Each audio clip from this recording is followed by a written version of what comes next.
Thank you, Michael. Thank you for that kind introduction. It is a pleasure to be here again. I presented the very first time last year, so I'm really Yeah. looking forward to sharing this information with you. So I'm going to go ahead and share my slides.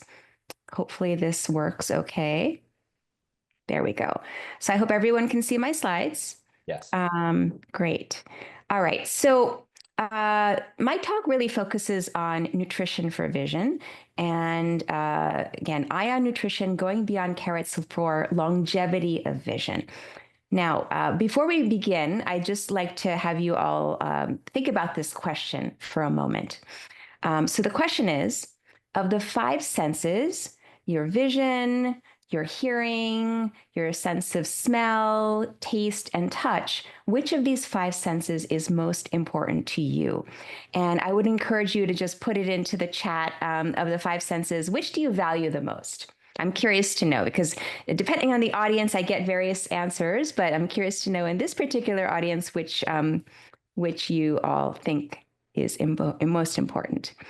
Yes, so I see the answers coming in. Vision, eyesight. Mm-hmm. Definitely vision. Absolutely. Yeah. So the vast majority of people, and actually, when people are surveyed in kind of large population-based surveys, over 90% of people agree that sight is perhaps the most important of our senses. Yet, despite that, why is it that we don't really pay much attention to our vision? We use it for so many things we do, from reading to using devices, doing tasks in the house, particularly cooking in the kitchen, being out in nature, enjoying the beauty of nature, driving, working, and seeing the faces of our loved ones. So if sight is so important, I'm also going to be asking you, what are you doing right now today to protect your sight? How many of you, also put this into the chat, how many of you know what you should be doing for your vision to really promote healthy vision for a lifetime? Put it into the chat. Do you think you know? Maybe, not sure. I'm curious to know. Okay, so Jamie's saying lifestyle, diet, water, excellent. Mari's saying some things, eating a plant-based diet. Yes, Michael, taking omega-3 supplements, eating the rainbow. George, you are right on point, but I'm going to give you hopefully a few pointers. You're already in really good shape. Scott saying sunglasses, Paula saying bilberry. Great. So a lot of you are doing various different things for eye health. Um, but despite all the things that we're doing, we really put a strain on our eyes. We're on devices. The rates of eye strain and dry eye has gone up exponentially. We use devices at night, particularly after the sun has gone down, and that may have not just vision issues, but also other health issues. Like it can affect our circadian pattern. It can affect our sleep-wake cycle. It can even affect our mental health. So really, we have to be thinking about overall, how do we use our vision? How do we protect our vision? But also, how do we protect everything else that comes along with vision? And I'm just also curious, just a couple of questions that I'm starting out with, then we'll get into the real, the core of the talk. How many hours do you think most adults spend on their devices? So do you think it's 4 hours, 6 hours, 8 hours, or more? So again, put it into the chat. What do you think, how much time do people spend on screens? So too much, yes, too much. 8 hours, 8 hours, 8 to 12. Jamie's saying 8 to 12. It's a lot. And there was actually a study done by Scientific American back in 2016. So this is before the pandemic. And back then, the average adult was spending about 10 hours, 39 minutes on a screen. Wow, that number is just mind boggling. And probably that number has gone up because, again, after the pandemic, many people are working from home. They're doing more work, for school on devices or even schooling from home, connecting with family, friends, watching their favorite TV shows or Netflix shows, binge watching on screens. It's a lot of time we spend on screens. But again, what I'm going to hopefully teach you in this next hour and a half together that we have is what can you do from a dietary standpoint to really promote vision health? And we'll touch upon some lifestyle things along the way as well. Now, again, before we get to the core of it, I just want to point out this one thing. I want to bust this one myth, and then I'm going to tell you how we're going to bust it. So a lot of people, because they're on devices so much, they turn to blue blocking glasses. And there are many different blue blockers out there. They're marketed. Even when you go to pick up your glasses at the optical shop, they ask, "Do you want a blue blocking tint on your glasses?" There is really no proof. There's no scientific proof that blue blocking glasses actually work. Zero proof. There have been studies done, relatively small numbers of people, but still looking at eye strain and light sensitivity and glare and headaches and there's really no proof that they work. So rather than getting blue blockers, and again, the vast majority of blue blockers, as you can see here in this picture, only they're very lightly tinted. Some are actually clear, or some have a very, very light kind of yellowish tint. They're only blocking about 10 to 30% of the blue light. If you get the deeper tinted blue blockers, like for example, deep red or orange or amber, that may be blocking more of the blue light, but like what you see in the image here, the orange one blocked about almost all of the blue light, versus the other ones only cut the blue light by about 30 to 50%. So again, think about it. If you're getting blue blockers, or if your eye doctor is encouraging you to get blue blockers, just politely say no, thank you, because I'm going to teach you the better ways to protect your eyes against blue light.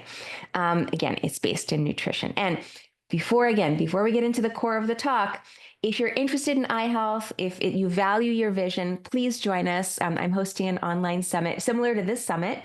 It's completely free to join. It's the very first ever eye health summit. So please join us. It's taking place in May, and so just about a week and a half it's starting, May 1st through May 7th.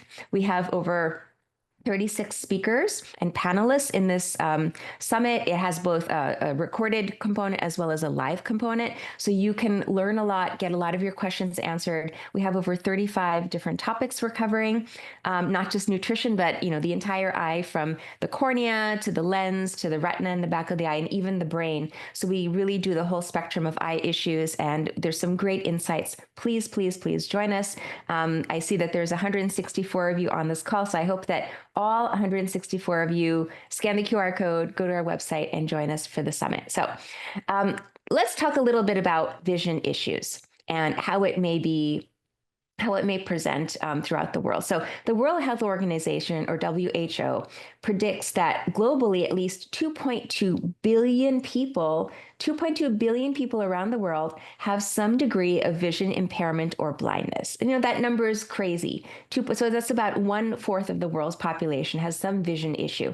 And even more just unbelievable is that in half of those cases, so in about 1 billion of those cases, the vision impairment could have been avoided or prevented. 1/2 of those cases. So again, what I'm going to share with you today are just some of the strategies we can use to help avoid vision loss and blindness. Now, in terms of specific conditions that the WHO has identified that are problematic in the world, include these top 6. So refractive errors, cataracts, diabetic retinopathy, glaucoma, and age-related macular degeneration, also known as AMD.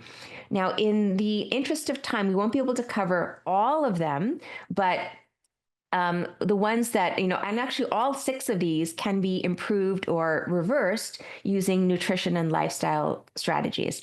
But because we can't get to all of them, we're going to be talking about the ones in red. So cataracts, glaucoma, and age-related macular degeneration in the next about hour and 15 minutes or so. So when you think about, let's focus on nutrition here. So what is the most important food for eye health? Now, many people immediately think of carrots. And carrots, yes, they are important because they provide beta carotene, and beta carotene gets converted by the body through an enzyme called beta carotene monooxygenase. It gets converted into vitamin A, and we absolutely need vitamin A for our eyes. But, there's this misconception that if you just eat carrots, or if you eat enough carrots, you'll be guaranteed perfect vision, perfect 20/20 vision, or you'll be guaranteed lasting eye health for your future. That is just not true. And I just, before I get into that a little bit more, I want to share this, kind of the history behind all of this. Like, how did it become that carrots are so synonymous with eye health and ocular nutrition? Well, this is an urban myth that actually was born out of World War II. And some of you already probably know this story. But what was happening is that the German Nazi pilots were coming in during nighttime and dropping bombs over England. And so they were coming in at night, hoping that they wouldn't get detected. But somehow the British Air Force was able to shoot down their planes. And the Germans couldn't figure out how is it that they're detecting our planes in the blackness of night. And so the British started spreading this quote unquote rumor that their pilots were eating carrots. And because they were eating lots and lots of carrots, it was giving them excellent night vision, and they were able to detect those planes and shoot them down.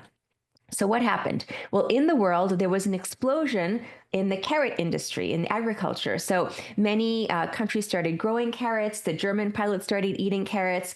And ultimately, there was a carrot surplus during this time of World War II because of this link between carrots and excellent night vision. So really, that's kind of where it came from. Now, again, it's not a complete myth because, yes, we do benefit from eating carrots, but it's not the only food. And yes, if we don't have enough vitamin A in our diet, we can develop vitamin A deficiency, and it can manifest in the eyes in certain ways. So, vitamin A deficiency in medical terms is called xerophthalmia. And it can cause, in certain parts of the world where this is common, it can cause these deposits on the surface of the eye, these kind of whitish, it almost looks like calcium deposits, but it's other material. And basically, these are called Bitot spots, and it can lead to irritation and dry eye, but also it can lead to night blindness. So, yes, we need carrots, but that's not the only food. And why is it not the only food? Well, you really have to think about the eye.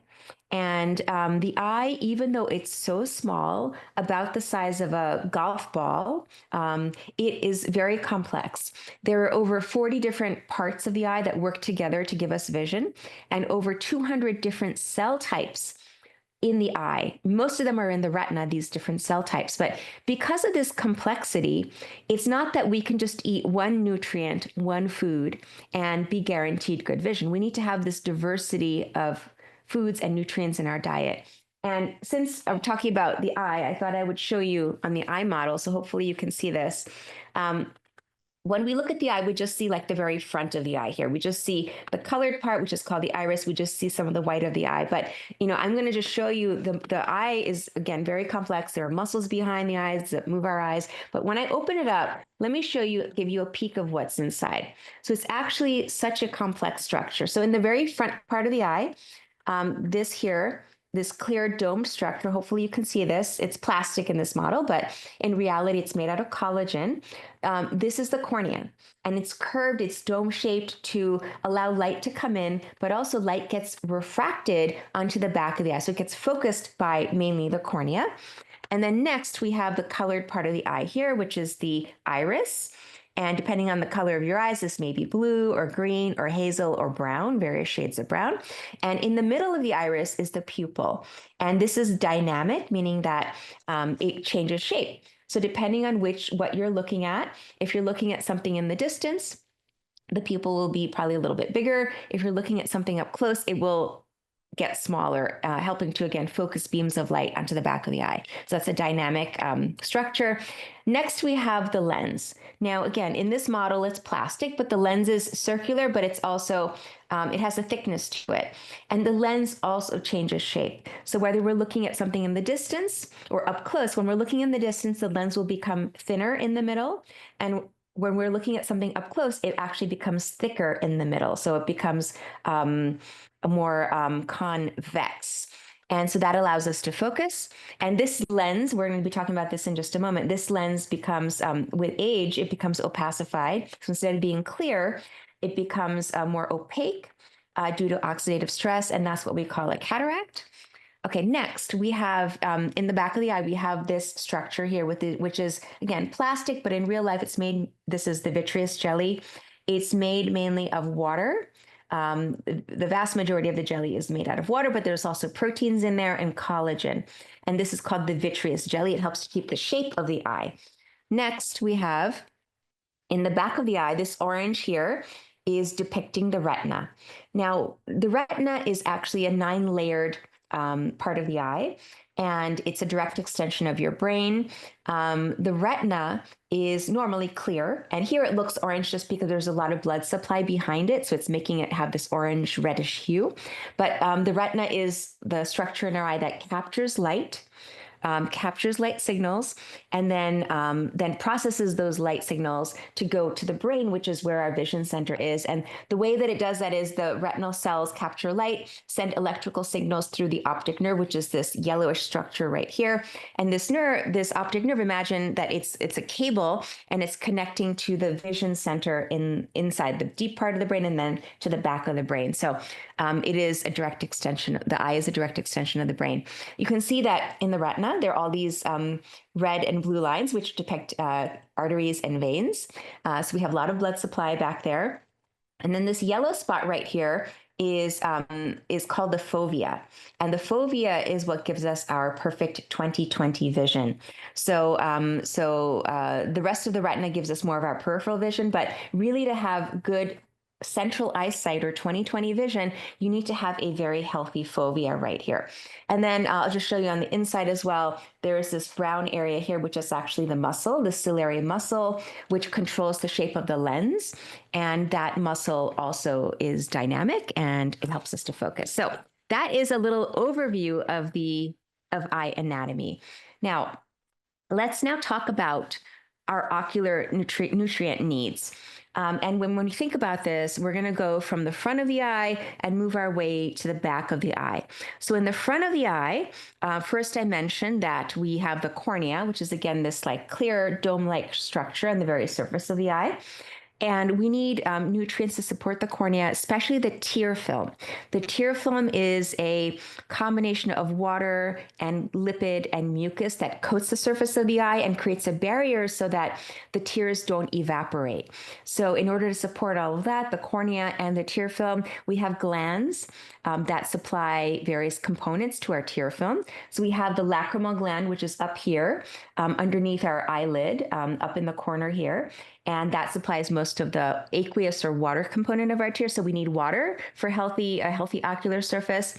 Then we have the tears themselves, and we definitely have, because there are oils in those tears, we need fatty acids. So we need omegas, DHA, EPA, and ALA. Also, to fight oxidative stress on the front of the cornea, we need antioxidants like vitamins A, C, and E, as well as minerals for our tear film. And I mentioned earlier, the cornea is mainly made out of collagen, so various types of collagen. So we need a good supply of amino acids, particularly proline, glycine, and hydroxyproline. So this is just for to support the structure right here. The other thing I want to point out here in this diagram is that you can see that there are in our eyelids, there are these finger-like glands called meibomian glands.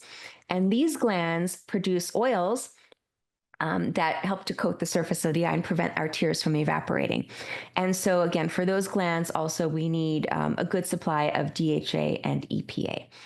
Now, moving on to the next part of the eye, let's talk about the nutrients that support the lens system. Now, this is kind of a cross-section of what I showed you here in the diagram, in the model, but so we're talking about the lens, which goes right here. This is it in cross-section, but basically the lens is made out of lens fibers or proteins. And they're very, very susceptible to free radicals and oxidative stress. So we need lots of antioxidants to support the health of the lens. We need vitamins A, C, and E. We need glutathione. And also, there's some early research showing that we need the macular carotenoids, also known as lutein and zeaxanthin. And we'll talk more about what those are in just a moment. Now, moving on, we're going to jump to the back of the eye, which is, again, the retina here in the back of the eye. This is, again, it's a 9-layered structure made out of various different cell types. And the most important nutrients for the retina are the macular carotenoids. Again, lutein, zeaxanthin. There's actually a third one called mesozeaxanthin. And we need lots of antioxidants because the retina is very, very susceptible to oxidative stress. So So we need glutathione, vitamin C and E, alpha lipoic acid, and N-acetylcysteine. No worries if you're not familiar with these terms, because I'm going to simplify all of this for you. By the end of the talk, this is really the scientific portion of the talk, but at the end of the talk, I'm going to give you actionable strategies that you can use to help implement some of this science into your daily nutrient habits. So don't worry about that. Next, for the retina, we also need DHA and EPA. We need some minerals. We need B vitamins because the retina is very, very metabolically active. It's constantly using energy and creating free radicals. So we, in that energy cycle, production cycle, we need B vitamins and cofactors. And of course, we need water to support retinal health as well. To bring fluid and nutrients and blood to the retina, we need adequate hydration. And then finally, the optic nerve. And again, this is here, it's kind of cut off in this model, but imagine this is the cable that's taking all the information that's collected by the retina, sending it to the brain. And so for this, this is also very metabolically active, the optic nerve. We need the B vitamins, pretty much all the B vitamins, antioxidants, minerals, omegas, vitamin D, CoQ10, and acetylcholine. So let's put this all together. You can take a screenshot of this if you like, but what I would say is that the take-home message from this is you don't have to memorize all the different parts of the eye. I just wanted to show you what they are so you're familiar with the location when we start talking about specific diseases like cataracts or macular degeneration, for example. But I want you to understand that the eye is complex and we need lots of nutrients to support it. And yes, you can list them, but again, I'm going to give you simple strategies on how you can get this as part of your ocular nutrition. Okay, so the majority of these nutrients, so in all, there are over 30 nutrients important for optimal ocular health. And the majority of them are essential, meaning that our bodies cannot make these nutrients. We need to get them externally. The best way to get them is through diet. But if you feel like your diet is not sufficient, yes, it is possible to take a supplement and to supplement. There are certain nutrients like glutathione, for example, which is an antioxidant, that are made by our body. So they're endogenously produced, but their production can be enhanced in certain ways. And then the other thing I want to just mention about these nutrients, these many nutrients, is that there's a lot of duplication. So as I was going through the different parts of the eye, you kept hearing the same nutrients over and over again. So vitamins A, C, E, macular carotenoids, lutein, zeaxanthin, glutathione. So these nutrients don't just support one part of the eye, they actually support entire eye health. So think of it that way. And then finally, perhaps this is also very, very, maybe it's the most important point out of all of this, is that if you're eating well for your eye health, you're also supporting other aspects of health. You're supporting your brain health. You're supporting your cardiovascular health. You're supporting your immune system, and you're supporting your skin health. Those are just a few things, and your digestion as well, your GI system. So there are many, many ways that these nutrients can be beneficial. So think of it as not just eating something for your eyes, you're eating it for your entire body. Now, of those 30 plus nutrients I mentioned, I'm going to share with you more information on the top 3 nutrient classes so you can really understand them well and understand how to get these in your diet or through supplementation. So number 1, the first class I'll talk about are the macular carotenoids. Then we'll talk about the omegas, particularly the omega-3s, and then we'll round it out with talking about bioflavonoids. So let's talk first about the macular carotenoids. Now, they are also known as the xanthophil carotenoids. And what does xanthophil mean? Well, xantho basically means yellow. And so these carotenoids, these plant-based compounds, are pigmented yellow and orange, I would say. And that's actually why I'm wearing my yellow top today, to remind you all about the importance of these colors, the macular carotenoids. There are 3 macular carotenoids that are critical for healthy vision. One is lutein.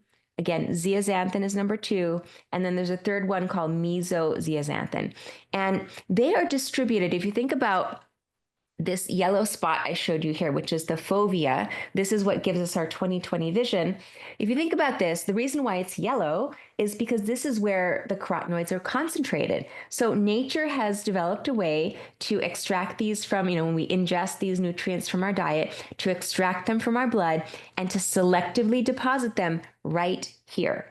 They do get deposited in other places. They get deposited in the skin, also in the brain, but in the eye, this is where they're concentrated. And there are three of them, and they're concentrated in a bullseye configuration. So the very center, where really is our 20/20 vision, the very, very center is mesozeaxanthin.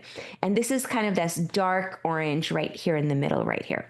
Then the next zone in the bullseye configuration is zeaxanthin, and then slightly wider than that is lutein. But again, they all work together, and what they do, they are really chemically, if you're interested in the chemical structure, they are long molecules and they have lots of electrons, and they help to provide electrons to neutralize free radicals. So they really are our eye's antioxidants, and they help to neutralize various types of light toxicity, for example, UVA, UVB light toxicity, as well as blue light. And remember earlier how I said that blue blocking glasses have not been shown to work. Instead of blue blocking glasses, we know that these macular carotenoids can do better. I mean, there are multiple studies now that have shown that if you have enough of these macular carotenoids in your diet, you will have less symptoms of eye strain, especially from being on screens for hours and hours and hours a day, just like we are right now. So include these natural, I call them like our natural internal blue blockers, like our natural shields against blue light and UV light. Now, how much do we need of these macular carotenoids, or how much do our eyes need of these macular carotenoids to stay healthy? For lutein, the recommended daily intake is anywhere from 6.5 to 12 milligrams a day. For zeaxanthin, it's less. It's about 1 to 2 milligrams a day. And then finally, for mesozeaxanthin, even though it's perhaps the most important of the three macular carotenoids because it's located like right at the very center of the bullseye, it's not readily found in nature. It can be found in the skin of certain types of fish, but other than that, really, it's not an easy nutrient to find in nature. So where do we get it from? Well, we believe that our body is able to convert lutein into mesozeaxanthin, and that's how we're getting it to be deposited right at the very center of the retina.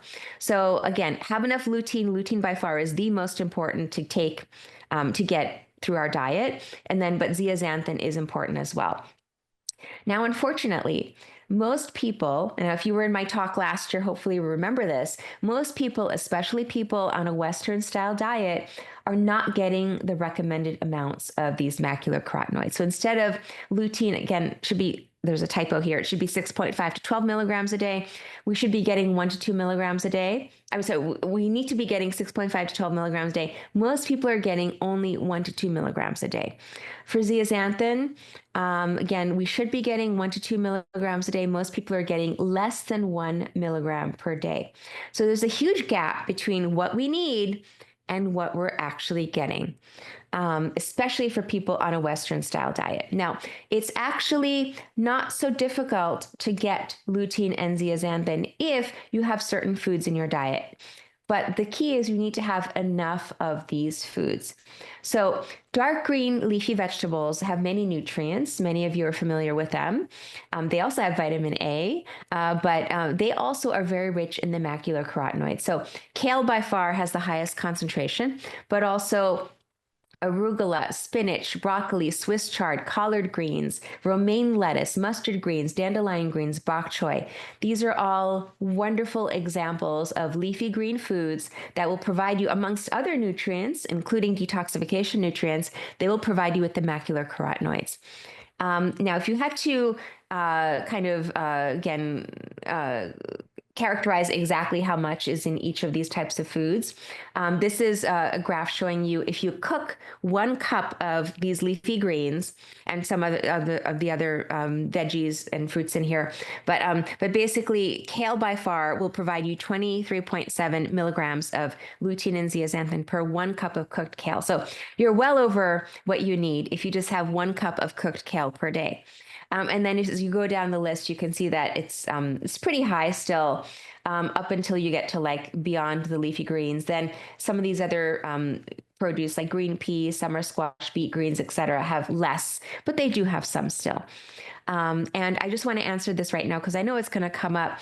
Is it possible to eat too much of these? Is it possible to have toxicity of these macular carotenoids? And basically, we don't have data from human studies, but from animal studies, we know that if you have over 40 milligrams a day, then you may get into that toxin kind of range, toxic range.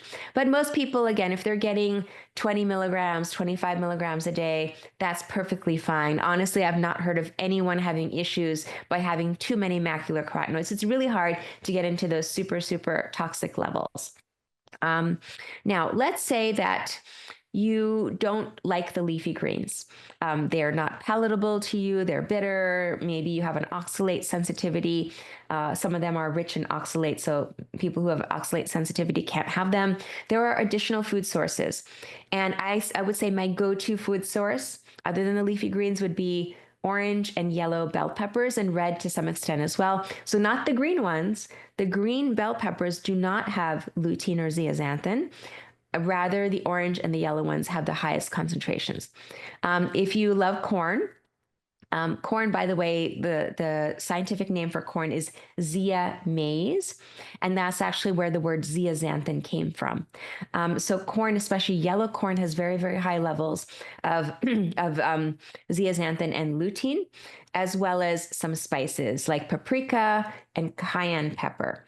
And these are just a few examples. There are many, many, many more examples of foods that are rich in these macular carotenoids. Think color. Think of greens as well as orange and yellow type foods, even mangoes, nectarines, peaches. Now that we're getting into the summer season, these are all great sources of these types of foods that can support your eye health. And if you're more interested in going deeper into nutrition, you can definitely check out my book, Beyond Carrots, Best Foods for Eye Health A to Z.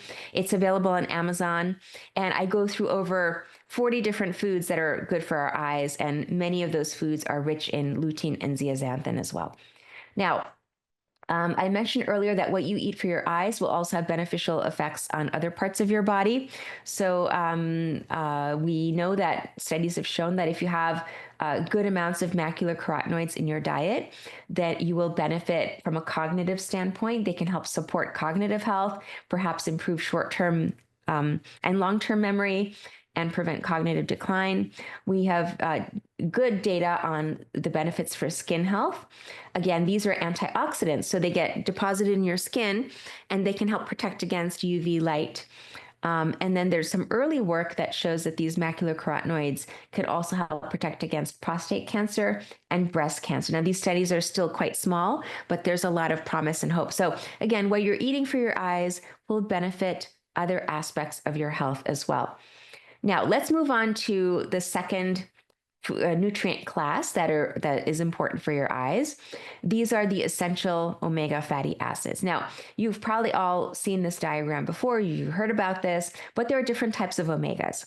There are omega-3s, which include ALA, alpha-linolenic acid, EPA, eicosapentaenoic acid, and DHA, docosahexaenoic acid. And these omega-3s get metabolized down into anti-inflammatory mediators. So typically, the omega-3s are anti-inflammatory. Then on the flip side, on the left side of the slide, you can see the omega-6s, and there are many of them, but I'm just pointing out two here. There's linoleic acid, or LA.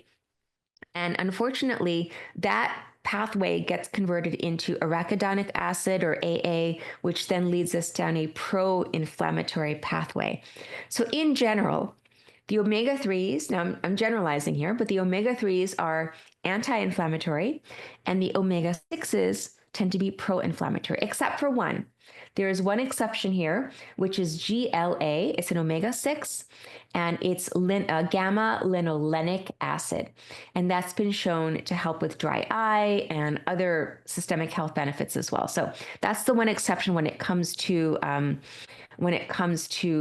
omega-6s. Now, you're probably very familiar with this concept is we need both omega-3s and 6s for our health, not just our eye health, but our general health.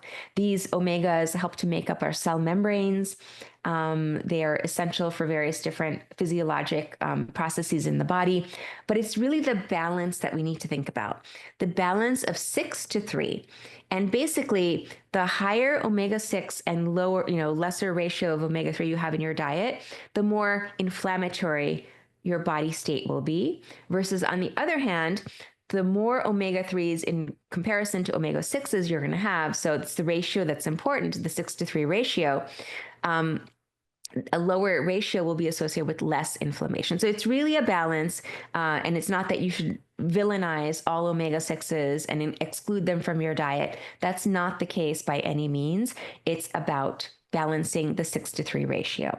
Now, ideally, it's been estimated that the ideal omega 6-3 ratio should be 4-1.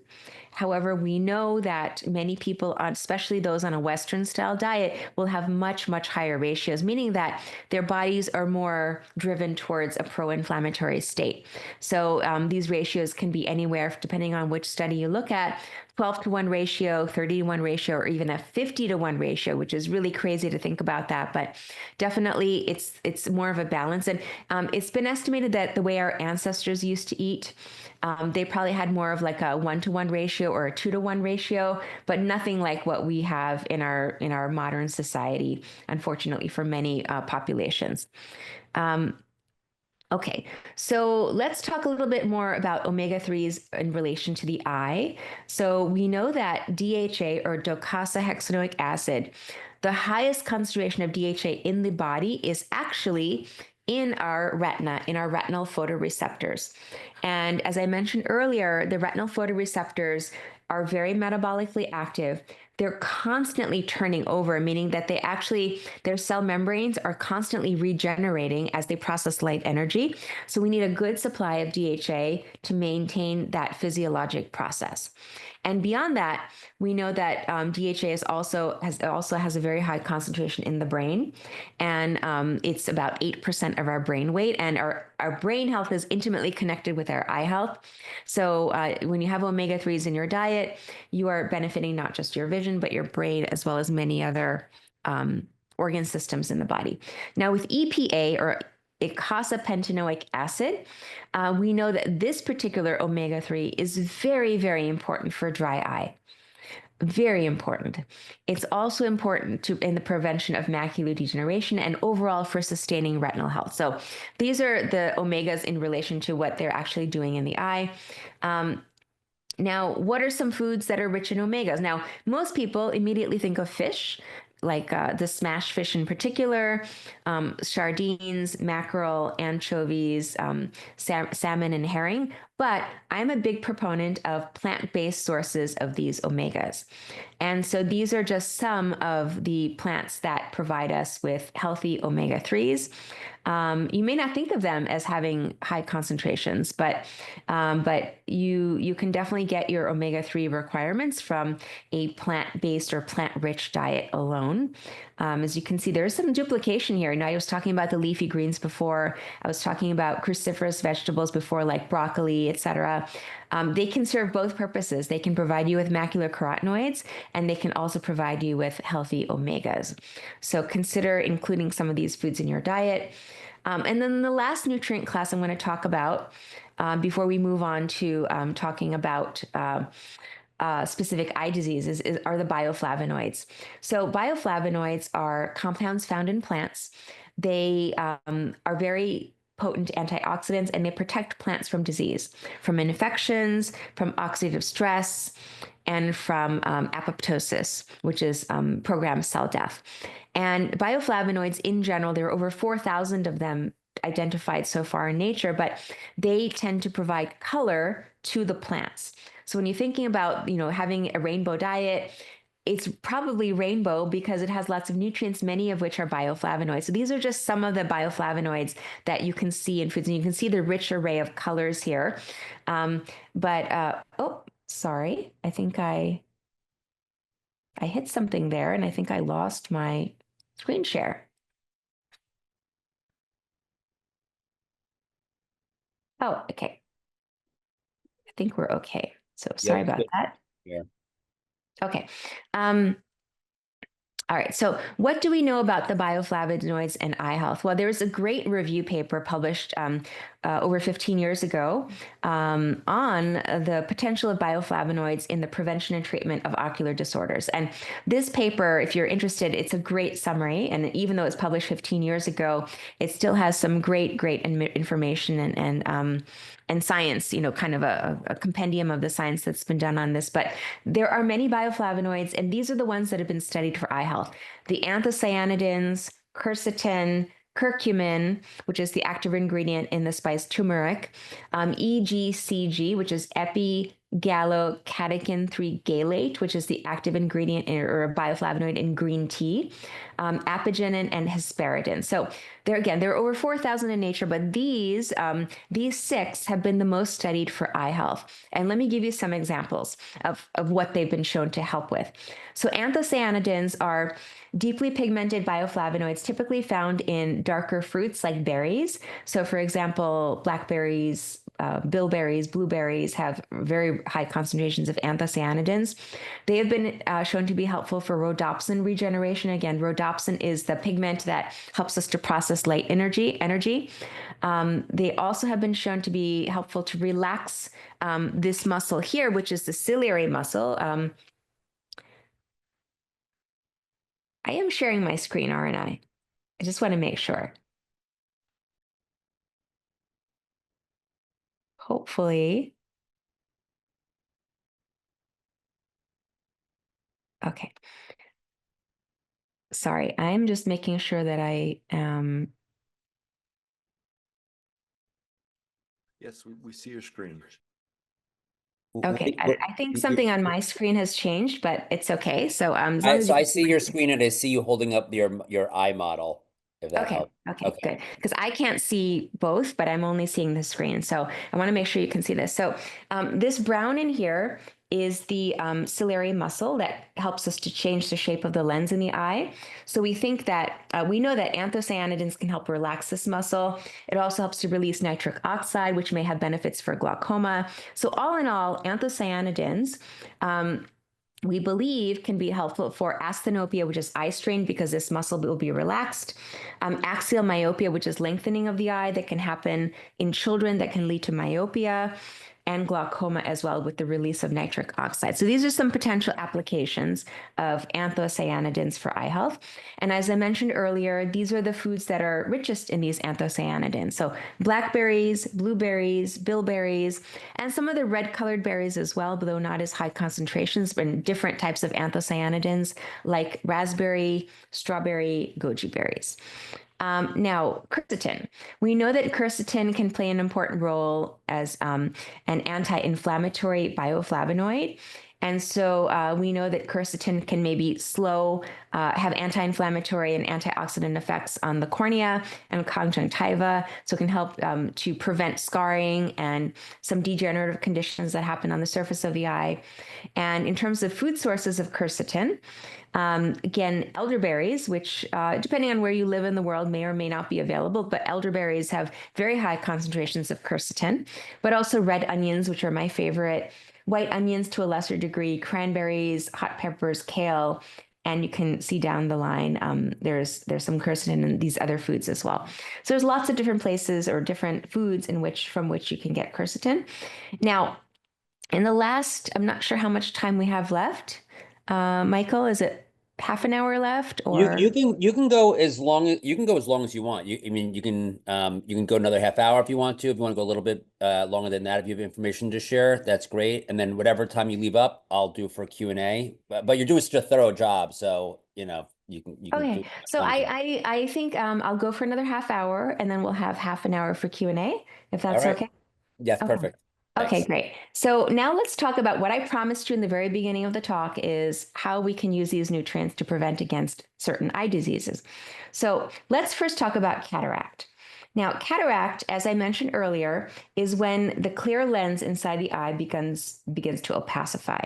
So when we're born, this lens is clear, it's transparent. It's like a clear window, a new clear window. But as we get older, that clear transparency starts to opacify from oxidative stress, mainly from UVA and UVB rays. And instead of being clear, this lens begins to go a little bit opaque. And yellowish, and it becomes a deeper yellow. And in the worst case scenario, the entire lens can become white or even brown from oxidative stress. And so in this example, I don't know if you can see my mouse here, but right here, this picture is showing you a normal lens. So it's clear, it's allowing light rays to come in and focus onto the back of the eye.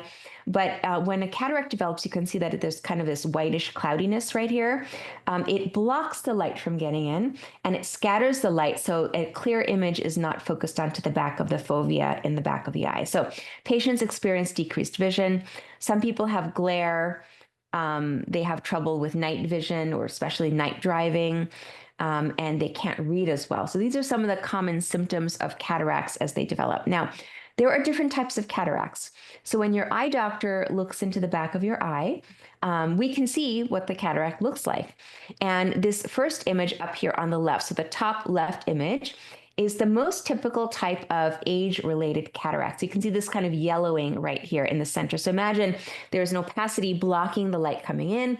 It's not going to allow you to see clearly. Now, the image right underneath that, so on the bottom left corner, is a cortical cataract. So here you can see these kind of spoke-like opacities, almost like a bicycle wheel. And we oftentimes see this either after in a patient who has diabetes, poorly controlled diabetes, can have these spoke-like cataracts.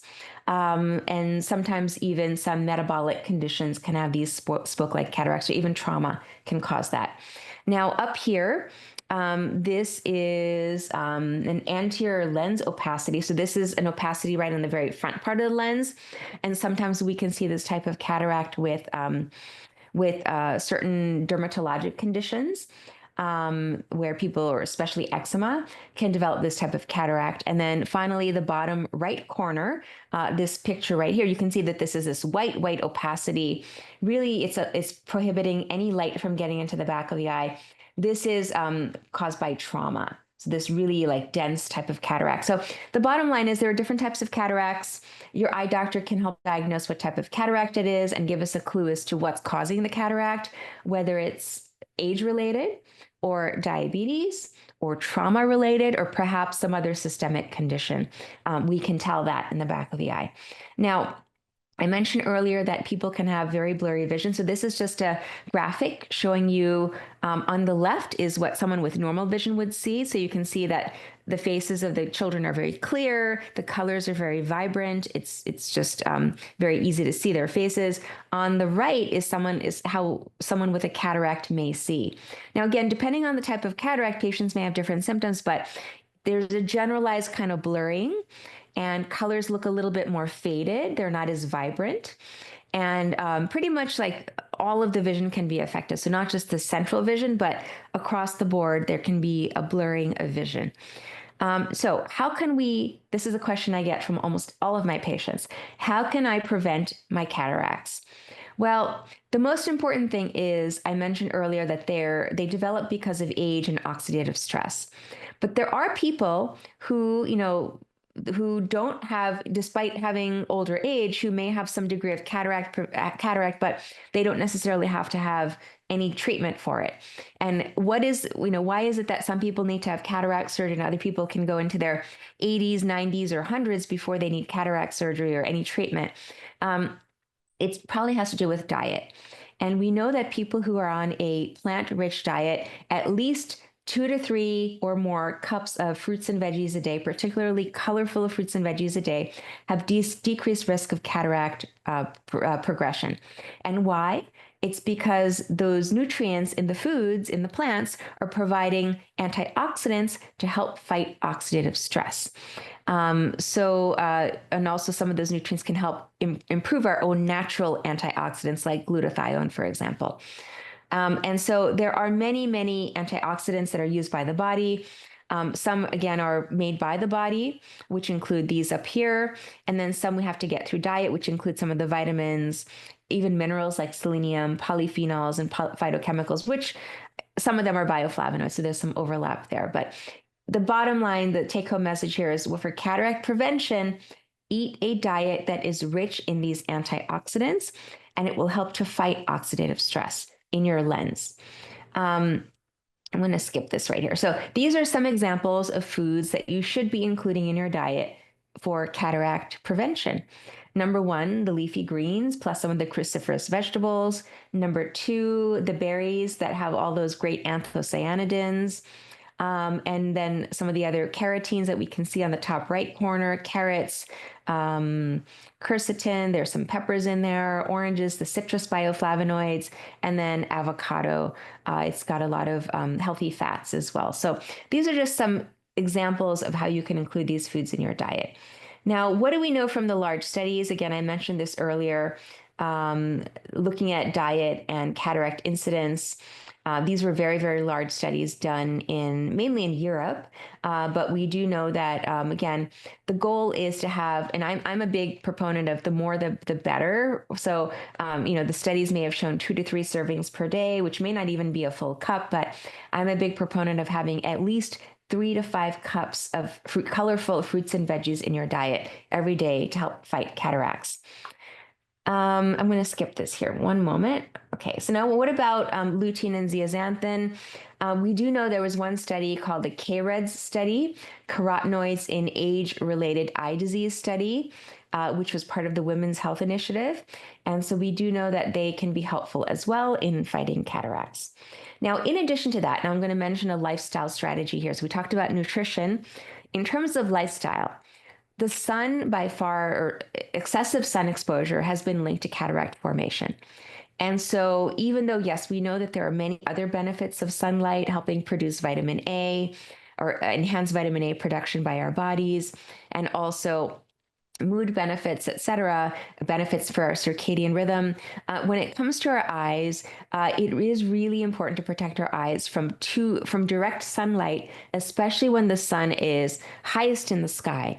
So I typically recommend that people wear sunglasses that are UVA, UVB blocking, 100% UVA, UVB blocking, especially during the hours of 10 a.m. to 2 p.m. And again, this is when the sun is highest in the sky. It doesn't really matter the cost of the glasses as long as they have that little sticker that says 100% UVA, UVB blocking, or alternatively, it may say UV 400 on the sticker. And that basically means that that tint of the glasses is blocking any light rays shorter than 400 nanometers, which is basically in the UV range. So again, even on cloudy days, I recommend wearing sunglasses during the hours of 10 a.m. to 2 p.m. You can also wear a wide-brimmed hat, as we see here with this. Well, she's kind of tilting her face up, so she's not getting the hat benefits, but like a baseball cap or other type of hat to protect your eyes and your eyelids as well from too much UV exposure. Now, let's move on here to macular degeneration. So let me give you a little bit of an overview about macular degeneration first. It's also called age-related macular degeneration, or AMD for short, and it tends to affect people who are older, typically above the age of 65. And so we know that from studies that people who are in their 50s, they have only a 1 to 2% chance of developing macular degeneration, versus people who are above 75 have about a 25 to 30% chance of developing macular degeneration. Now, these numbers are a little bit of an underestimate, but we think that there's at least 11 million people affected in the United States alone.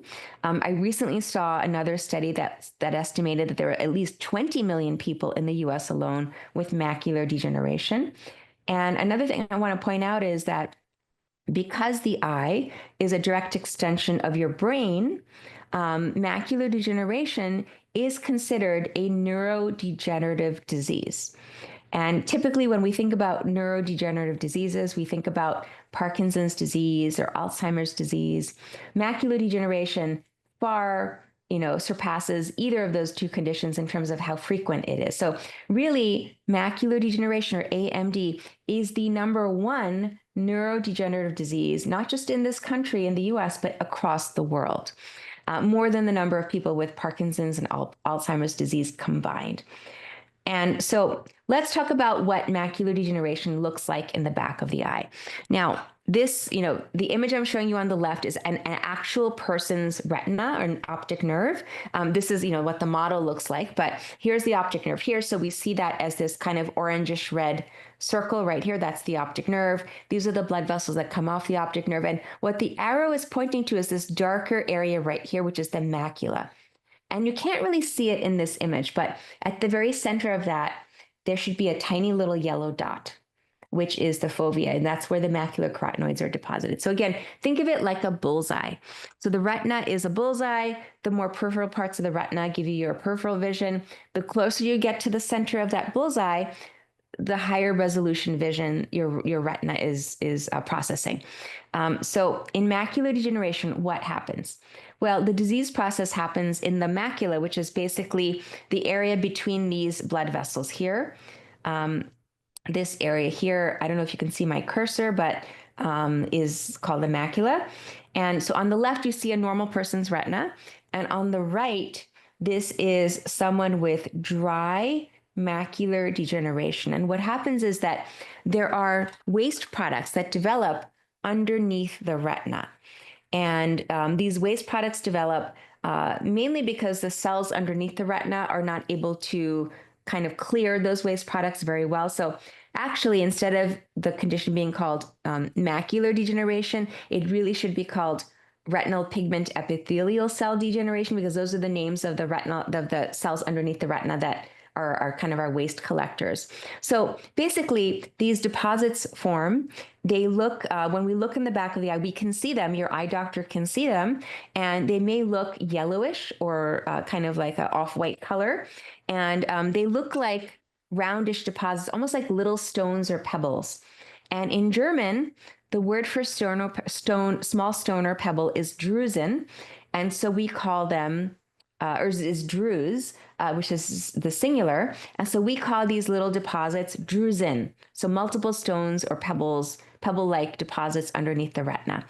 And there is a progression of this. So there may initially be some small drusen that form like really, really small ones. And then with time, they can grow in size, they can grow in number, and they can kind of meld into each other. So they kind of combine, they coalesce and form larger areas. So the previous picture I showed you, I'll just go back one moment. This would be early stage dry macular degeneration. And as these deposits grow in size and number, it can develop into intermediate stage dry macular degeneration, where you can see there's a lot more of these yellowish white deposits. You can see some pigment changes as well. It looks like a little bit kind of brownish, blackish over here. And then in the worst case scenario, so this would be advanced macular degeneration. There are two types actually, dry and wet. So in advanced dry macular degeneration, these drusen have combined and coalesced into forming large areas of atrophy where there's actually missing retinal tissue. Those retinal cells have died off because of all this waste product accumulation and inflammation in the eye. And so you may have seen advertisements on television for this, but now there's an FDA-approved drug used to treat advanced dry AMD, or geographic atrophy, also known as GA. The other type of advanced macular degeneration is wet macular degeneration. And here what's happened is that these deposits trigger inflammation underneath the surface of the retina. And then that in turn leads to the development of new blood vessels. And you would think that blood vessels are a good thing, but actually these are not normal blood vessels. These new blood vessels grow because there's inflammation and ischemia, and so they grow and they bleed. They're very, very thin, they're very fragile, these little capillaries, and they bleed. And when they bleed, that's what we call wet macular degeneration, because there's fluid now in the retina when there's not supposed to be any fluid there. So there's fluid and blood, which you can see in this diagram. You see all this reddish blood over here that's collected. Fluid, blood, proteins, and lipids develop underneath the retina, and that's what causes vision loss. Again, it's something that's a stepwise progression. It's not that someone goes from early stage to advanced right away. It actually takes years and even decades for this to occur. And I like to call wet macular degeneration leaky eye syndrome. Many of you have probably heard of leaky gut or leaky brain or leaky heart or leaky skin. This is the prototypical leaky eye syndrome, where there's fluid and blood that should not be there underneath the retina. And usually when this transforms into wet, when there's sudden bleeding, people lose vision very quickly and they lose their central vision. And so again, this is a progression. It does not happen overnight. It takes years and decades for this to happen, this leaky eye syndrome, but people lose their central vision. So again, you can see what a normal person would be seeing on the left, but on the right is someone with age-related macular degeneration who has wet AMD or leaky eye syndrome, and they have this kind of haze or darkness or gray spot right in the center of their vision, and it makes it very, very difficult to read and to see faces. And that's the biggest issue, is that it can be really debilitating vision loss because people are no longer able to do their activities of daily living. Many people who develop wet AMD are not able to read or drive or do their household tasks because they've lost their central vision. And most importantly, and most, perhaps the saddest part of all this is that people can no longer see faces. And it's so sad because it's preventable. And now I'm going to share with you some ways that we can prevent it. But another symptom people may have is they may have some distortion of vision. So instead of, let's say you're looking at a door frame and it's straight, instead of seeing a straight line, someone with wet AMD will see a waviness or distortion in that line. So that is a common symptom of fluid or blood accumulating under the retina. Now, let's talk about prevention. I'm really hopeful about this, and I really hope that if you're listening to this, you share this with as many people as possible, because many people are not aware, and even many eye doctors, this is very sad to say, many ophthalmologists and optometrists are not aware of these prevention strategies that have been published that show tremendous improvements with respect to AMD and diet. So the very first study was published in 1994 by a researcher, Dr. Joanna Seddon, and her colleagues. She was out of Massachusetts, and she's a leading researcher in diet and lifestyle for AMD. And what she and her group found was that, now this is the results section, and you don't have to read the whole thing, but what I'm going to point out is that they looked at food frequency questionnaires. What were people eating? And they followed them to see, who progressed to advanced stages of macular degeneration.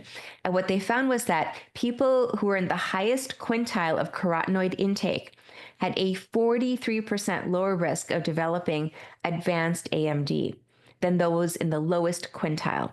So basically that means is if you take like 100 people, and the 80 to 100 people who are having the highest intake of these macular carotenoids, lutein and zeaxanthin, they have a 43% decreased risk of developing progression, versus the bottom people who are from, let's say, patient 1 to patient 20 have a much lesser protection risk, effect. So basically, the more the better. That's the take-home message from this. And also specifically, lutein and zeaxanthin were the most important nutrients for preventing macular degeneration. Now, since then, there have been many, many other studies done looking at diet and AMD. This was perhaps the largest study. This was published in 2015. Looking at the intakes of lutein, zeaxanthin, and other carotenoids and AMD over 2 decades of follow-up. So 20 years patients were followed in this study. And they looked at over 100,000 participants, and they looked at their food frequency scores, and they predicted what their plasma carotenoid levels would be based off of their dietary intake.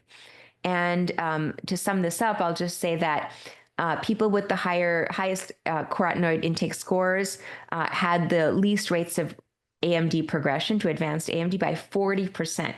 So again, the previous paper, 43% decreased risk. This paper, this study, 40% decreased risk. So huge. That's tremendous that through diet alone, and not just a little bit, you need to have a lot of these macular carotenoids. And that's why I recommend 3 to 5 cups per day. Okay. So since then, there have been many, many other studies. Now, some of the studies were a little controversial. So this was actually a study done by some of my colleagues, Dr. Rosen, Dr. Dave, looking at a meta-analysis, looking at all the studies, looking at AMD and carotenoid intake. So in their analysis, only 11 out of the 20 studies found associations. But again, each one of the studies was conducted differently. But in general, it is recommended that people have high intakes of these macular carotenoids. Now, what about dietary styles? We know that the Mediterranean diet, which is again a plant-rich diet, that's high in omega-3s, low in omega-6s, does not include processed foods, very little alcohol, very little animal products, is also associated with decreased risk for macular degeneration. So this one study, this was the European Eye Study, and this showed that the Mediterranean diet lowered the risk for neovascular or wet AMD by 47%. 47%, which is really incredible. So I'm going to skip to the last topic, and then I'm going to give you some strategies that you can follow to kind of put all this together into some implementable strategies. So let's talk a little bit about glaucoma. What is glaucoma? Well, this is a disease of the optic nerve. And here's the optic nerve right here. And this, of course, looks very different from what you're seeing on the screen, but this is what we see when we look in the back of the eye. The optic nerve is like a circular structure. It has nerve tissue that connects to the brain. It has blood vessels going through it and other types of connective tissue that supports it. But in glaucoma, the optic nerve gets damaged. So it's this structure here in the back of the eye that gets damaged. And the center part normally is pretty small. So you see in the top image here, the center yellowish kind of area, the center circle is yellowish. That's called a cup. That's called the optic cup. And what we do is we do a ratio of the cup to the area of the cup to the entire optic nerve. So we call that the cup to disc ratio. The optic disc is kind of the entire optic nerve. And a normal ratio is 0.3 or less. And what happens in glaucoma is because that nerve gets damaged, the cup begins to get bigger. And what that means is basically that if you have a large cup or cup to disc ratio, it means that you do not have nerve tissue going through the center. So you've lost nerve tissue. Now, in some people, they may just be born like that, where that's what their cup looks like. But in glaucoma, what happens is the cup size progresses, so it gets bigger and bigger and bigger. And this image on the bottom is someone with a high cup to disc ratio, maybe 0.8. So this is very classic for glaucoma, meaning that there's been healthy tissue lost here and that cup is increased in size. Now, in the vast majority of people with glaucoma, they will also have high eye pressure. Not everyone, but the vast majority of people with glaucoma have high eye pressure. And, we can measure blood pressure, we can measure brain pressure. This is a separate metric called eye pressure. And when you go to the eye doctor, it's one of our vital signs that we measure is we measure your eye pressure. I want to point out that glaucoma itself, there are many different types of glaucoma. It's more common as people get older, but there are some types of glaucoma that can affect younger adults or even teens and children and even babies. Sometimes babies can be born with glaucoma, which is because probably the eye is not developed properly and the pressure is high because the eye is not draining fluid out properly. But the vast majority is found in elderly individuals. It preferentially tends to affect African Americans, typically above the age of 70. So it's estimated that in the general population, if you just took African Americans, 10% of African Americans above the age of 70 would have glaucoma. Compared with only 2% of whites would have, above the age of 70, would have glaucoma. And there are two types. There are two main types. There are many, many types of glaucoma, but subcategories, but the two types are open angle and closed angle. And so what does glaucoma do? Um, it's almost the opposite of macular degeneration. Well, it is the opposite because macular degeneration affects the central vision. So there's a dark spot, but glaucoma affects your peripheral vision. So there'll be like a central clearing, and then around the sides, people may have darkness or dimness or blurriness of their vision. And this condition, glaucoma, is oftentimes called the silent theft of sight because it happens very slowly. It happens in the periphery where people are losing their peripheral vision, losing, and they may not realize it until they only have like a small window left, or almost like a tunnel vision or telescopic vision, because this has happened very slowly over years to decades. So, how can we prevent glaucoma? Well, going back to nutrition, we know from several studies that increased fruits and vegetables can help to decrease glaucoma progression. So there's one study that looked at African American women and what they ate. And they found that the women who had 3+ servings of fruit per day had a 79% decreased risk of glaucoma compared to women who had less than 1 serving per day. So again, 3+ servings of fruit. And perhaps this has to do with the bioflavonoids in the fruits. I'm not sure. But the colorful compounds that protect against oxidative stress and maybe help to release nitric oxide, which can help to decrease the risk of glaucoma. There was another study that looked at leafy green intake. And people who had adequate supplies of leafy green intake had a 20 to 30% less risk for glaucoma. And then finally, there was one study, this is really interesting, that looked at tea and tea intake. And this was actually black tea, so not green tea, which is my favorite, but it looked at black tea. And people who had at least 1 cup of black tea per day had a 74% reduced risk of glaucoma. So there are other compounds in black tea, polyphenols, for example, that may have a protective effect against glaucoma. There's quite a bit of research being done these days looking at riboflavin or vitamin B2 for glaucoma. So we'll have a lot more details about that probably in the next, I would say, 3 to 5 years.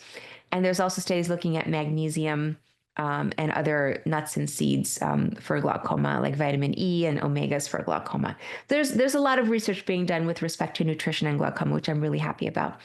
I wanted to share this one nutrient with you. It's not really a nutrient. This is an ingredient that is a combination of 2 bioflavonoids.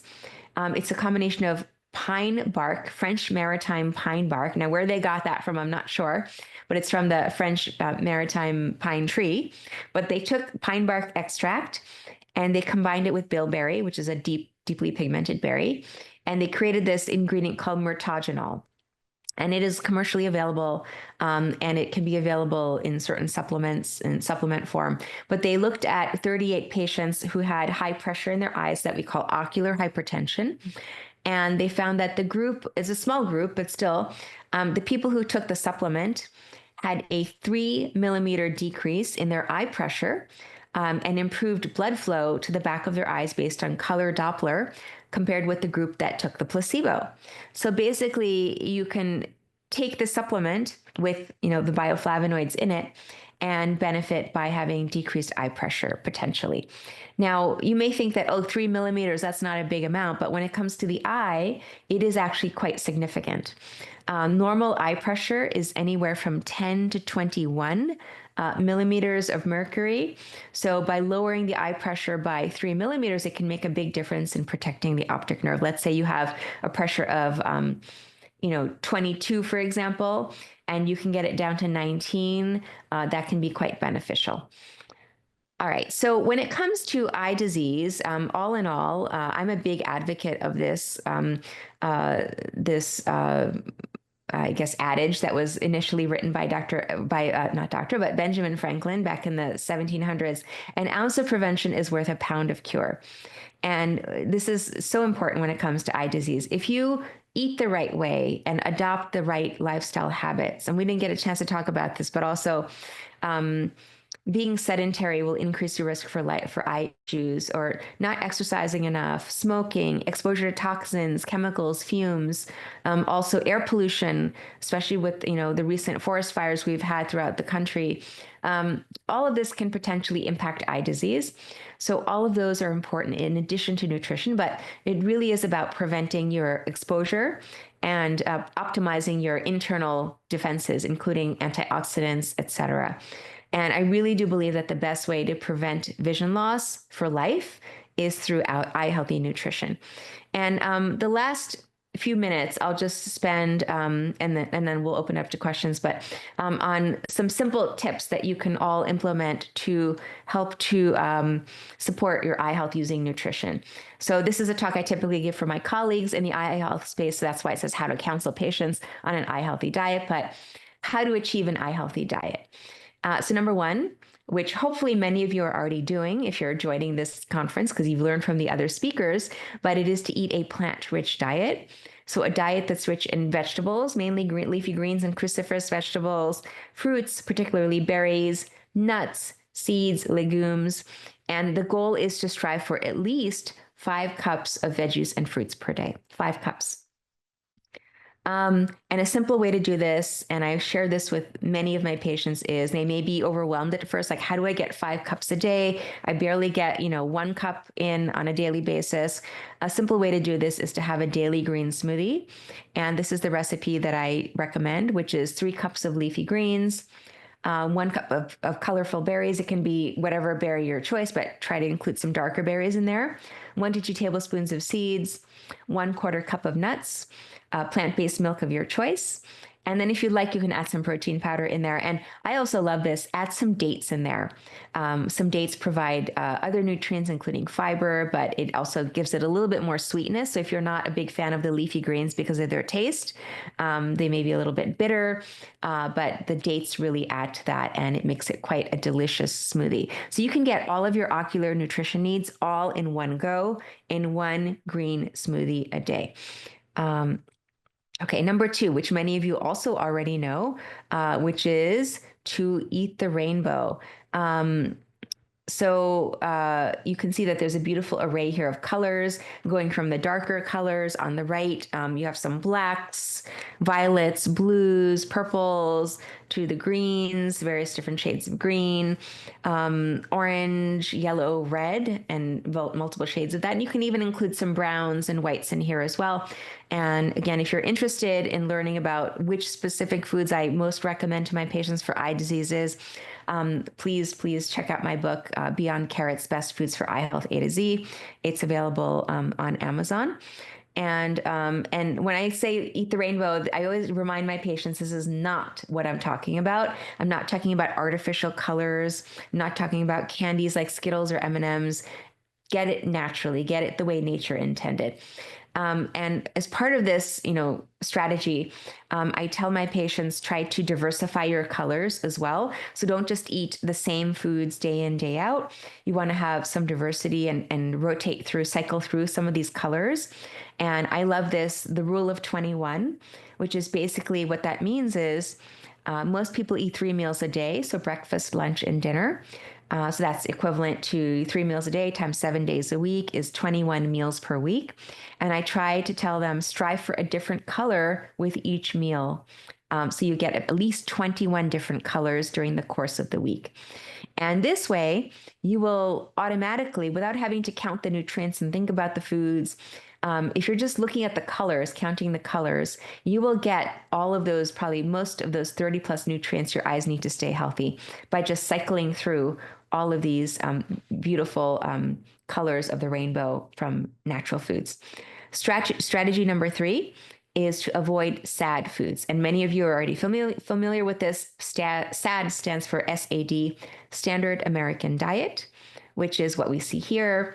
Processed foods, baked goods, deeply fried foods, and foods that are high in simple sugars and refined sugars. So rather than to eat again, unfortunately, many people, especially those on a Western style diet, have a SAD diet. And this also includes unfortunately, this type of diet has a high omega-6 to 3 ratio. It tends to be very high in unhealthy pro-inflammatory fats. And as I said before, ultra-processed foods, refined foods. Instead, I'm going to share with you in just a moment how you can swap that out. But we do know from, again, this is another study published by Joanna Seddon and her colleagues up in Massachusetts. But she was one of the first people to show that eating a SAD type diet can really be very detrimental for your eye health. And she looked at macular degeneration, and she found that people who had diets that were rich in baked goods and fried foods and processed foods like deli meats, for example, had a much higher risk of developing vision loss from advanced macular degeneration. And on the flip side, in that same study, people who had a high omega-3 rich diet and those who also had fish intake. Now, I know a lot of people probably who are listening do not eat fish, myself included, but there are other ways to get your omega-3. So really, it's the omega-3 component that's really, really important here in terms of prevention. So if you're trying to switch out a SAD diet, these are some alternatives. So instead of the omega-6 foods like deep fried foods, saturated fats, or trans fats, aim for omega-3s, healthy fats like nuts and seeds, and more raw and natural foods. Instead of processed foods, always choose unprocessed. Instead of refined carbohydrates, choose whole grains and natural sugars. I didn't talk about this much during this talk, but diabetes is also a leading cause of vision loss in the world. And it's preventable. It's preventable by keeping your blood sugar under control. And as an eye doctor, many eye doctors will probably tell their diabetic patients to try to maintain a hemoglobin A1C of less than 7. I strive for even better than that. I try to tell my patients try to shoot for less than 6.4. So really, there's very little to no risk to your retina, because diabetes can also cause bleeding in the back of the eye and significant vision loss with time if the blood sugars are uncontrolled. So it is completely preventable with diet and blood sugar management. Again, it's a type of leaky eye syndrome as well. I mentioned that macular degeneration is a type of leaky eye syndrome. Diabetic retinopathy is another type of leaky eye syndrome. And then finally, strategy number 4 is to support a healthy gut. Now, you may have heard about this before, the importance of gut health and the microbiome, but you may ask, what does this have to do with my eyes? I don't really see what the connection is. Well, we know the gut microbiome is so important in so many aspects of our health. It protects against pathogens. It synthesizes certain vitamins like vitamin K and vitamin B12. Also, the gut helps in our immune system development and is key in autoimmune conditions and preventing progression of autoimmune conditions. And the gut microbiome is also involved in the synthesis of certain neurotransmitters like dopamine and serotonin. So there are just so many roles of the gut microbiome. When it comes to eye health, like what is the link between the gut and the eye? We know that a disrupted gut microbiome or gut dysbiosis has been linked to conditions like dry eye, macular degeneration, also uveitis, which is inflammation of the eye. Very, very strong link there between gut dysbiosis and uveitis, as well as there's some early work looking at disorders in the oral microbiome and glaucoma. And so the goal is to keep a healthy gut. How can you support a healthy gut? Well, many of you are probably familiar with this already, the importance of probiotics, including beneficial bacteria like live probiotics, which are my go-to, as well as taking a supplement if necessary, and then prebiotics, which are basically the types of foods, typically foods that are rich in fiber and other nutrients that gut bacteria feed off of. So it's almost like you're nourishing your healthy gut bacteria by including prebiotics in your diet. And when it comes to probiotics, again, I'm a big fan of live probiotics, so fermented foods. There are many you can choose from. You can ferment them at home. It's very simple, very inexpensive. And then when it comes to prebiotics, there's quite a diversity here that you can choose from. And note that, I was talking earlier about some of these other food groups like leafy greens or cruciferous vegetables. A lot of these foods are also prebiotic foods. So you're getting 2 for 1 or maybe 3 for 1 here. Because some of them also have a lot of the other nutrients like omegas.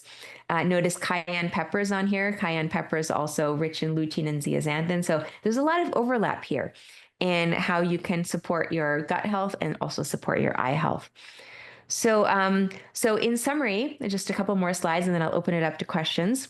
The eye is really complex. It has over 40 parts and over 200 cell types. And to support different parts of the eye, we need a diversity of nutrients, over 30 nutrients, to support our eye health and our high metabolic rate for the eye. The most important classes of nutrients for vision are the macular carotenoids, particularly lutein and zeaxanthin, either through diet or through supplementation. Also the omega-3s, in particular EPA and DHA, as well as GLA. We didn't get to talk so much about that, but it's been shown to help with dry eye. And then finally, bioflavonoids, particularly through diet, like anthocyanidins and quercetin, et cetera. These are my 4 tips to support your eyes through a plant-rich diet.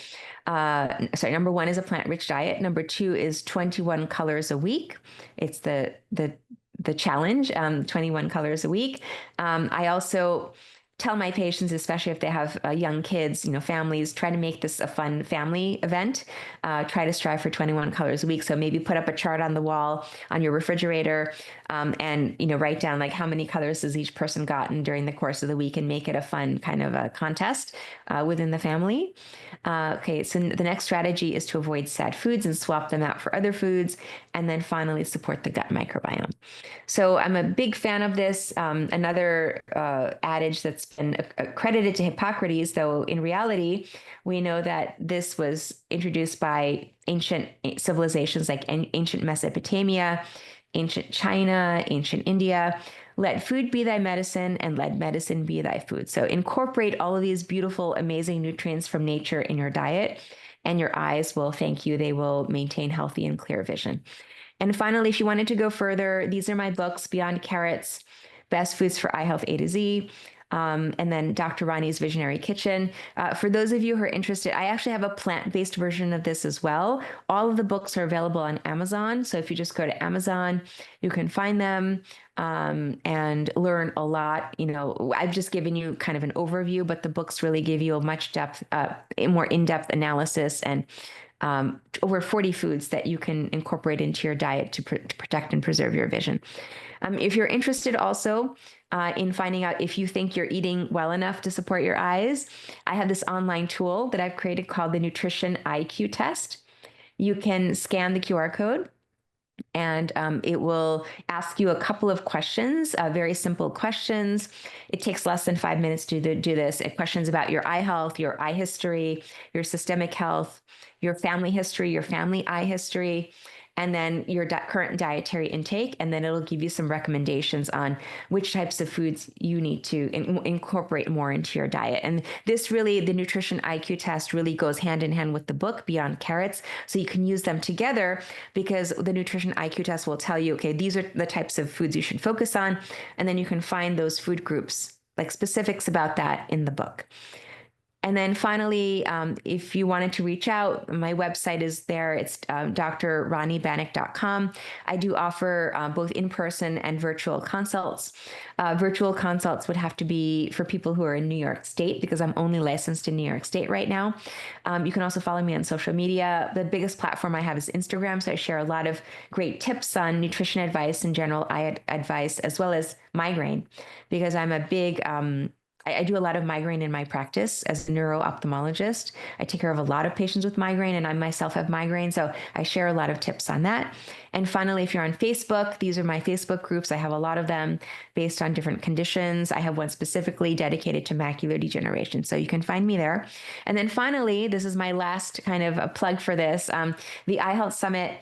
It's taking place very soon, May 1st through May 7th. So everyone still on the call now, there's 199 of you still on the call. Please, please, please register, join us. You're going to learn a wealth of information from over 36 experts sharing their insights and strategies. I have people talking about dry eye, glaucoma, cataracts, diabetes, a couple of speakers on that, eye strain, kids' eye health, myopia, uveitis, pretty much any eye health topic you'd be interested in. I have a speaker for that. And I also have some alternative and holistic practitioners talking about, I have Dr. Mark Grossman talking about traditional Chinese medicine and acupuncture for eye health. So that's a really interesting talk. I also have Dr. Elise Briscoe. She's an optometrist who's also a clinical homeopath and anti-aging advocate. So she's talking about some of her experiences with homeopathy and eye health. And I have a vision coach as well talking about mindset. So there is something for everyone in the Eye Health Summit. We're bringing together people from the traditional sense, medical and surgical approaches to eye health, but also the holistic integrative aspect of things. We're bringing it together for everyone to learn and empower themselves. So please, please, please join us. So I will end with that, and I'm happy to open it up for any questions that you may have. All right, great. Thank you so much, Dr. Banik. That was very thorough. A lot of really great information, and I wish you luck on your conference. Thank you. So, to jump right into the Q&A, so is farsightedness, is that something that just naturally occurs with age, or does diet help with regard to that? That's a great question. And it's actually, it doesn't have to do with age, it has to do with eye anatomy. And so I'll try to put this back together here. The two most important structures for focusing in the eye are the cornea and the lens, because they focus light beams onto the retina in the back of the eye. And what happens in farsightedness, also called hyperopia, is that the light beams are focused behind the retina. So instead of this focusing apparatus focusing it right here, the light beams end up focusing back here somewhere.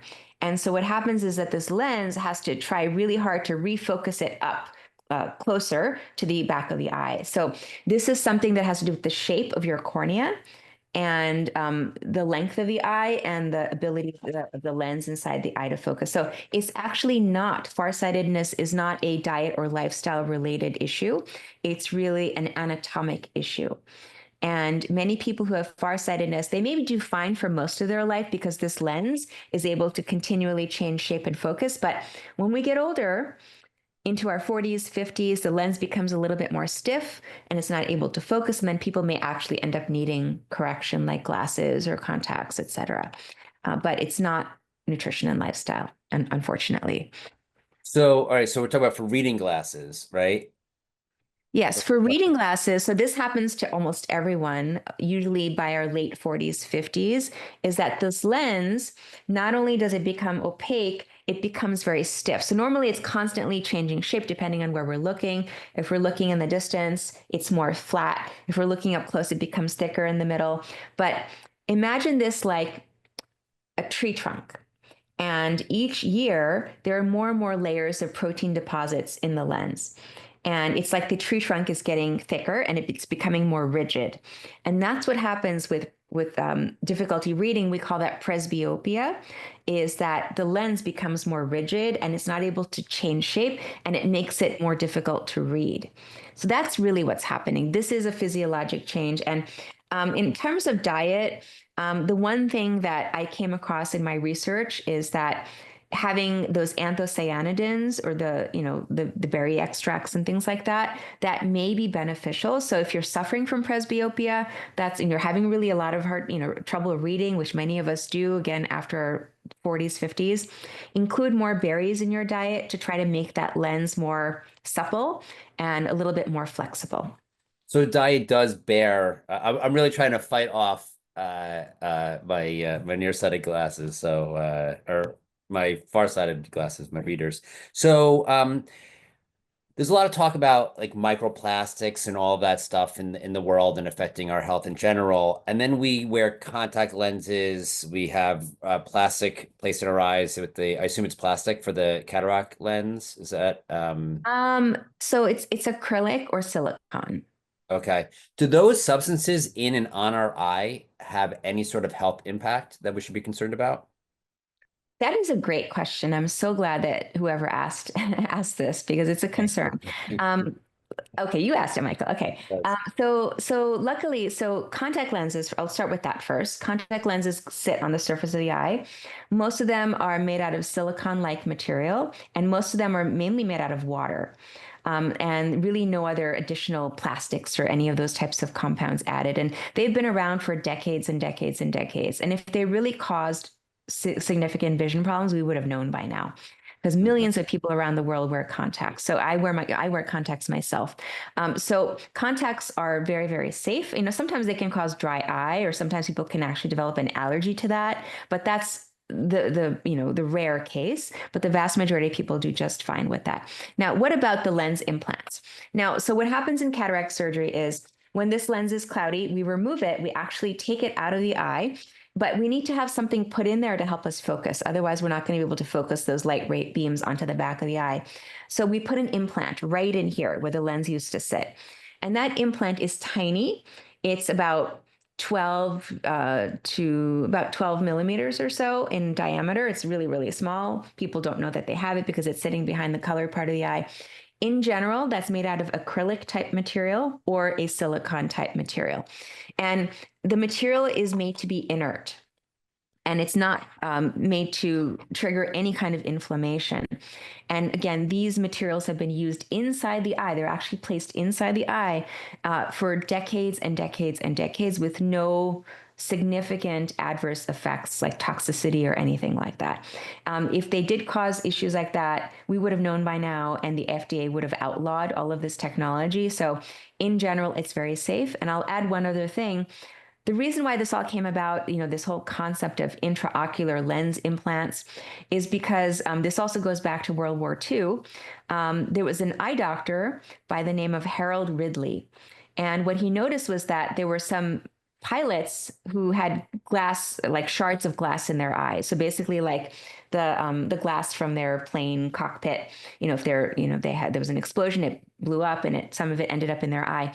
And he realized that these little shards of glass were inert inside the eye. And so it did not trigger inflammation. It didn't trigger anything. So that's what the basis of the intraocular lenses were made out of. That it was made out of inert material. And again, it's safe. I myself have done thousands of cataract surgeries. I've not seen any issues. And both of my parents actually had cataract surgery, and they're doing well, and they have the implants, and they're doing well. And if I ever needed cataract surgery, I would get it done. I'm not concerned about that. LASIK surgery. So I guess sometimes or supposedly it lasts for a period of time, not necessarily forever.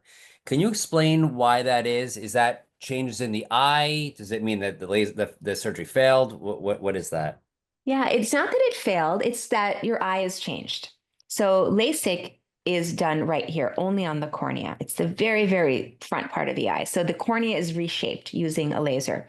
And so that helps light beams to focus exactly back here. But as we get older, really it's the lens that's the culprit. So if you feel like, okay, I had LASIK 20 years ago, my vision used to be great. I used to be 20/20 or 20/15, but now I'm not anymore. What's happened? Did it, regress? It's not that the LASIK changed is less effective. It's that the lens is changing. And so again, with presbyopia, the lens becomes stiffer, or with a cataract, it becomes opaque. That's what causes vision decline, decades after LASIK is done. So it's a myth that it becomes less effective. It's just that other things happen in the eye. And luckily, those things are correctable. We can fix it. Meaning that you can just get another LASIK surgery? Not LASIK surgery, but we can do cataract surgery. Oh, okay, okay. Yeah. Yeah. So, okay. So, I so wouldn't, if I actually, if that's the case, like, if someone had really good vision after LASIK and then years later, decades later, they had blurry vision, probably it's the lens. So the lens needs to be treated. I wouldn't go back and do LASIK, because even if you did LASIK again, the lens is still the problem.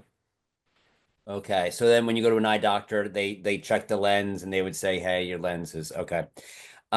So can myopathy be reversed at all? And is there any truth to the idea that when you wear glasses at, I guess, the full strength that you need them, that you're actually weakening your eye? Okay, so two questions there. Number Yes. one, can myopia be reversed? So myopia is when the light beams, instead of focusing here, are focusing in front of the retina. So this power is too strong. It's causing the light beams to focus here. So we need to have something to push the light beams back. So usually glasses or contacts. So we know this is really interesting. from a lifestyle standpoint, we know that myopia is becoming an epidemic in our world. And it's estimated that by the year 2050, 50% of the world's population will be myopic, which is crazy to think that half of What is it us. now? I think now it's, depending on which country you look at, it's between 20 to 30% right now. So in just a few years, 50% of the world's population will need glasses or contacts to see well for distance, which is, again, it's a lifestyle issue. And we know that in certain countries, they've done studies in kids where they have kids spend more time outdoors, at least 2 hours a day outdoors. And 2 hours a day of outdoor time during childhood can reduce the risk of myopia progression. Now, whether that's because of the sun's rays impacting our eyes and preventing myopia, whether it's simply not being on screens, looking out, playing outside, being active, we don't quite know what it is about 2 hours of outdoor time, but there are countries in the world where that's been mandated now for school-age children. And I recommend it not just for kids, but for adults as well. Spend more time outdoors, be out in nature, be looking in the distance. Don't be focused up here on your phone, because that will cause, in kids, that causes the eye to elongate and causes myopia. The other thing that is really interesting about managing myopia is light therapy.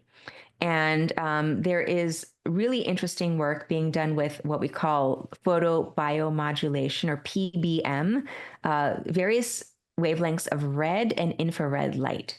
Now, we've probably heard, some people who are, looking into this may have heard of their benefits for skin health and other types of health, bone health and joint health, et cetera.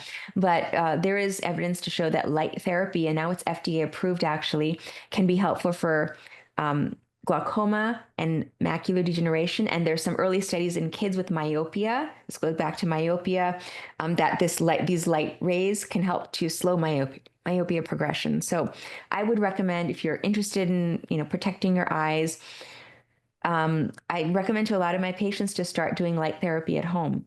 Now, the devices that are FDA approved are not commercially available for home use, but you can get some devices that emit certain wavelengths of light, and I'll give you the specifics. For red light, it should be 670 nanometers.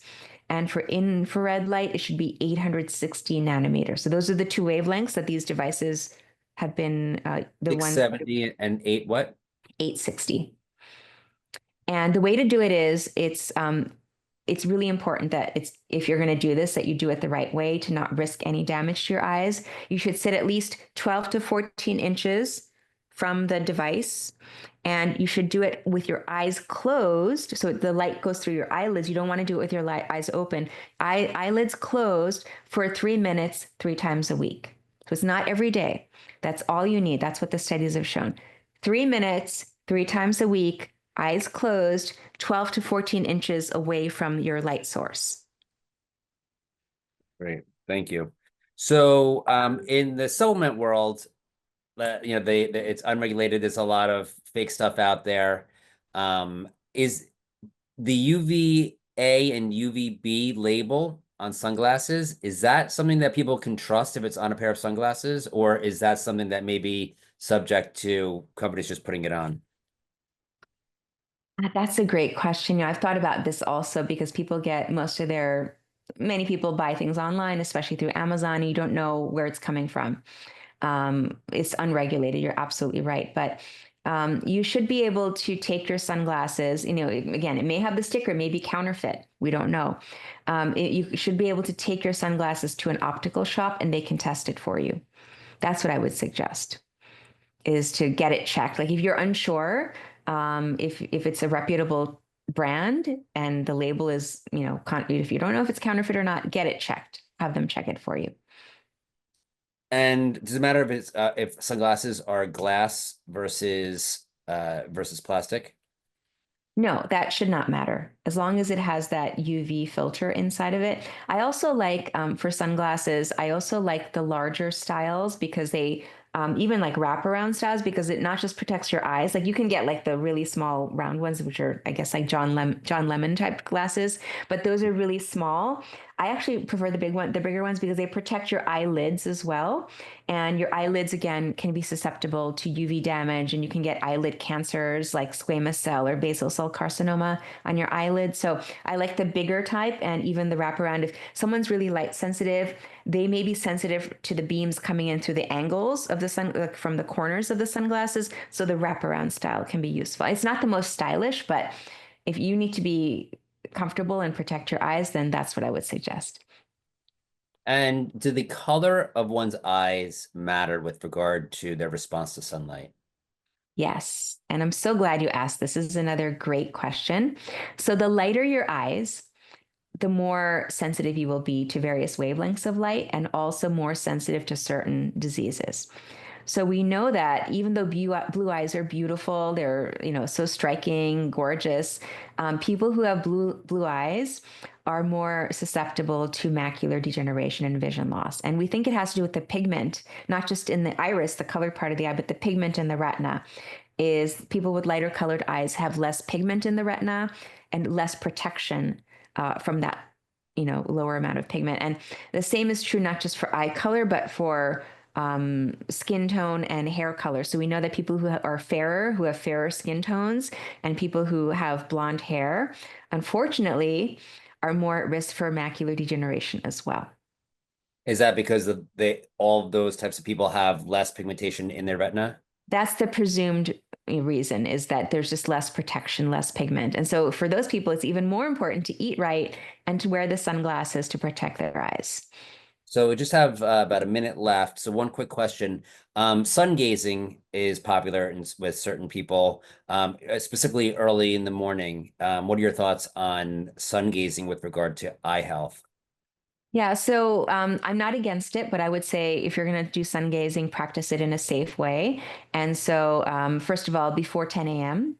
And when you do sun gazing, you're getting the benefits of sunlight all day. Even though we're indoors, you still get a lot of sunlight exposure. But when you're looking at the sun, close your eyelids and do it through closed eyelids, because even through closed eyelids, those rays will get in and trigger your circadian rhythm. We actually have cells in the back of our retina that capture certain wavelengths of light and help to set our circadian rhythm, and they will still get activated even if you do sun gazing with your eyes closed. So it's just too risky to look directly at the sun.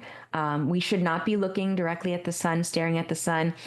There is no animal species on Earth that looks directly at the sun. Think about it that way. Like dogs don't look directly at the sun. We know we're not supposed to be doing that because it can cause so much damage. So do the sun gazing for general health reasons, but do it with your eyes closed. All right, great. Well, thank you so much, Dr. Banik, for all the information that you share with us today. I really appreciate it. If we can unmute the audience, please, so they can share their appreciation for Dr. Banik, please. 21. Thank you so much, very much. Thank you. Thank you. It's been a pleasure. Yay.